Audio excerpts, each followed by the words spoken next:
Very good evening friends, this is Kuldeep and welcome back to the channel knowledge Wikipedia. So friends, आज की इस video में हम बात करने वाले हैं दिल्ली यूनिवर्सिटी से रिलेटेड बीएलएड प्रोग्राम के बारे में। तो इस वीडियो में हम सारी डिटेल्स जानेंगे कि बीएलएड प्रोग्राम होता क्या है, उसके आगे क्या क्या बेनिफिट्स हैं, कितने साल का है और उसको लाने का पर्पज़ क्या था। तो सबसे पहले वैसे मैंने सारी डिटेल्स बोर्ड पर लिखी हुई हैं, तो सारी चीज़ों को वन बाय वन हम डिस्कस करेंगे। सबसे पहले बीएलएड होता क्या है, तो सबसे पहले इसका नाम जानते हैं। What is BElEd? BElEd is bachelor of elementary education. Elementary education का मतलब है कि आप फर्स्ट से लेके 8th तक के बच्चों को आप पढ़ा सकते हैं। इसमें कोई स्पेशलाइजेशन जैसी कोई चीज़ नहीं है, तो आप सारे सब्जेक्ट्स इसमें कॉमनली पढ़ेंगे। तो बैचलर ऑफ एलिमेंट्री एजुकेशन, जैसे आपने बीएड का नाम सुना होगा, तो बीएड क्या होता था, पहले आपको ग्रेजुएशन करनी पड़ती थी 3 साल की और उसके बाद फिर आप 2 साल का बीएड करते थे। तो अभी दिल्ली यूनिवर्सिटी ने ऑप्शन निकाला है कि आप डायरेक्टली 12th के बाद में ऑप्शन ले सकते हैं पढ़ने का, दैट इज़ बीएलएड। तो B.El.Ed is duration is 4 years. तो ये 4 ईयर्स का ड्यूरेशन का है। इसमें आपका 1 साल बच जाता है। कैसे? क्योंकि जैसे अभी मैंने बताया, ग्रेजुएशन 3 साल का, उसके बाद बीएलएड 2 साल का। तो इसमें डायरेक्टली आप 12 के बाद पढ़ेंगे, तो आपके पास जो ऑप्शन है पढ़ने का 12 के बाद डायरेक्टली आ रहा है, तो आपके 1 साल बच जाएगा, जिसमें उसमें 5 साल लगते थे, इसमें 4 साल लगेंगे। और प्लस बीएड ग्रेजुएशन की डिग्री नहीं होती है, but BElEd is a proper bachelor degree program. तो इसके बाद में अगर आपको कहीं पे भी अप्लाई करना है, चाहे किसी भी लेवल पे, गवर्नमेंट में, प्राइवेट में या मास्टर्स करना है, तो आप आराम से कर सकते हैं। नेक्स्ट इसमें एलिजिबिलिटी जानते हैं। एलिजिबिलिटी क्या है? बीएलएड करने के लिए सिंपल एलिजिबिलिटी है is 12th pass with minimum 50% of marks. Admission criteria क्या है? तो बीएलएड यहाँ पे हम डिस्क्राइब कर रहे हैं डीयू से रिलेटेड। डीयू में जो भी होंगे कॉलेजेस, उससे रिलेटेड हम बीएलएड बात कर रहे हैं। तो एडमिशन आपके होंगे एंट्रेंस बेसिस पे, यानी ये मेरिट बेसिस पे नहीं होगा। So the student have to give the entrance examination. Entrance examination की जो डेट्स वगैरह होती हैं वो सारी एक साथ ही रिलीज़ होती हैं जब दिल्ली यूनिवर्सिटी और कोर्सेज के लिए निकालता है।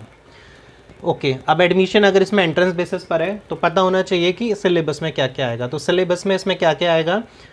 जो एंट्रेंस का सिलेबस होगा वो 4 टॉपिक्स होंगे: language ability, general awareness, logical reasoning, mental ability. ये 4 सेक्शंस होंगे जिसमें आपको सब्जेक्ट्स आएंगे। प्लस इसमें इसके अलावा आपके पास साइंस, सोशल साइंस और हिंदी जैसे सब्जेक्ट्स भी आएंगे एंट्रेंस एग्जाम में। Next is exam mode. Exam mode इसमें ऑनलाइन होगा, तो आपको जो पेपर है वो ऑनलाइन में देना है, यानी कोई ऑफलाइन पेपर नहीं होगा, कंप्यूटर बेस्ड पेपर होगा। ड्यूरेशन वुड बी 90 मिनट्स, 1.5 घंटे का पेपर और 100 क्वेश्चन होंगे। ठीक है, नेक्स्ट अब जानते हैं what is the benefits of doing BElEd program. तो बीएलएड में क्या होता है? एक तो मैंने ऑलरेडी बता दिया, 1 साल सेव होता है। जो बीएड और ग्रेजुएशन करने में 5 साल लगते हैं, यहाँ सिर्फ 12th के बाद में ऑप्शन आता है, तो 1 साल बच जाता है। इसमें आप प्राइमरी लेवल से लेकर जूनियर लेवल तक के सारे बच्चों को पढ़ा सकते हैं। जितने भी प्राइवेट स्कूल्स हैं, जितने भी गवर्नमेंट स्कूल्स हैं, आप सभी में अप्लाई कर सकते हैं और 1st to 8th तक के बच्चों को पढ़ा सकते हैं। तो ये सारे इसके बेनिफिट्स हैं। नेक्स्ट, अब डीयू के कौन कौन से कॉलेजेस हैं जो बीएलएड कोर्स कराते हैं। तो सबसे पहले तो जानते हैं कि टोटल बीएलएड में 400 प्लस सीट्स हैं लगभग, सारे कॉलेजेस को मिलाकर। तो टोटल 400 सीट्स पे बच्चे अप्लाई करते हैं हर साल। कॉलेजेस है, पहला Aditi Mahavidyalaya, Gargi college, IHE college, lady Shri Ram college of commerce, Mata Sundari Devi college, lady Shri Ram college of commerce नहीं, lady Shri Ram college of commerce for women, Miranda house, Jesus and Mary college, Shyama Prasad Mukherjee college. हर एक में लगभग 50 प्लस सीट्स हैं। तो ये सारे कॉलेजेस हैं। अब इन सारे जो कॉलेजेस हैं, इनसे एक चीज़ पता चल रही है कि सारे गर्ल्स कॉलेजेस हैं। इसका मतलब ये हुआ कि जितने भी ये बीएड का कोर्सेज है वो सारे सिर्फ गर्ल्स के लिए है, यानी ये वाला जो बीएड कोर्स है वो सिर्फ और सिर्फ गर्ल्स अप्लाई करेंगी, बॉयज़ के लिए नहीं है। ठीक है, बीएलएड के बाद करियर ऑप्शंस क्या क्या हैं एक बार जान लेते हैं। बीएलएड जैसे बच्चे का ख़त्म होता है, बीएलएड के बाद कई करियर ऑप्शंस हैं, टीचिंग के अलावा भी 1-2 हैं। प्राइवेट स्कूल्स में टीचर, गवर्नमेंट स्कूल में teacher, content creator, curriculum developer, associate education developer. अगर हम सैलरी की बात करते हैं कि सैलरी बीएलएड के करने के बाद बच्चे को या कैंडिडेट को क्या मिलेगी, तो गवर्नमेंट स्कूल में अगर बच्चा कैंडिडेट अगर अप्लाई करता है तो 50 to 60,000 उसको अप्रॉक्सीमेटली मिल जाएगी। प्राइवेट स्कूल्स में 30,000 to 40,000 तक मिल सकती है। तो इसमें पेमेंट भी अच्छा है। ओके, अब इसके बाद में बीएलएड करने के बाद में बच्चा आगे क्या क्या कर सकता है? प्राइमरी और अपर प्राइमरी।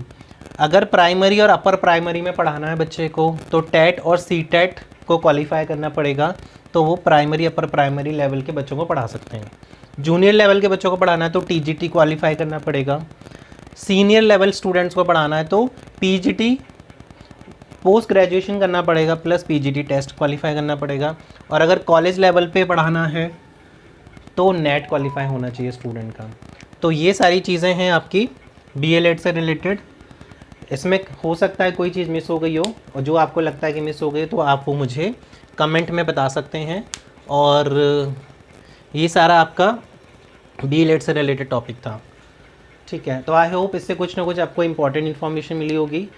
तो काइंडली सब्सक्राइब द चैनल, और ताकि कोई भी नेक्स्ट वीडियो आए तो आपको नोटिफिकेशन पे आ जाए, तो इसीलिए आप बेल आइकन भी दबा दीजिएगा। थैंक्स।